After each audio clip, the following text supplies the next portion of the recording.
NIOS class 12 Hindi 301 का नया syllabus 2025।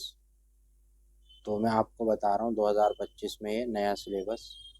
और अब जो है बहुत बड़ी खुशखबरी ये है कि टोटल जो पार्ट हैं वो 25 हैं, उसमें से 9 रिड्यूस होगा, यानी 9 चैप्टर नहीं आने वाले, 16 चैप्टर आएंगे, यानी 60% ही सिलेबस आएगा जो अप्रैल और अक्टूबर में एग्ज़ाम देंगे।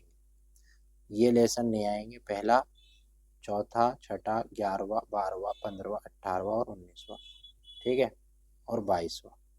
तो इन चैप्टर की तैयारी की ज़रूरत नहीं, सिर्फ आपको चैप्टर की तैयारी करनी है इनकी। दूसरा, तीसरा, पाँचवा, सातवां, आठवां, नौवां, 10वां, 13वां, 14वां।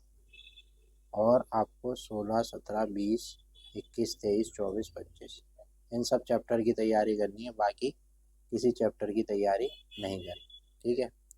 और अगर आपने असाइनमेंट दिए हैं तो वैसे तो असाइनमेंट ये 40% इसी में कर गए, नया सिलेबस है बिल्कुल अभी, तो जिन बच्चों तक नहीं पहुंचा है उनको तक पहुंचा दीजिए। और सभी सब्जेक्ट के आपको जो है सिलेबस मिलेगा हमारे चैनल पे। और अपडेट रहिए, बेल आइकन और घंटी ज़रूर दबाएं ताकि आपको अपडेट पता लगते रहे। Thank you.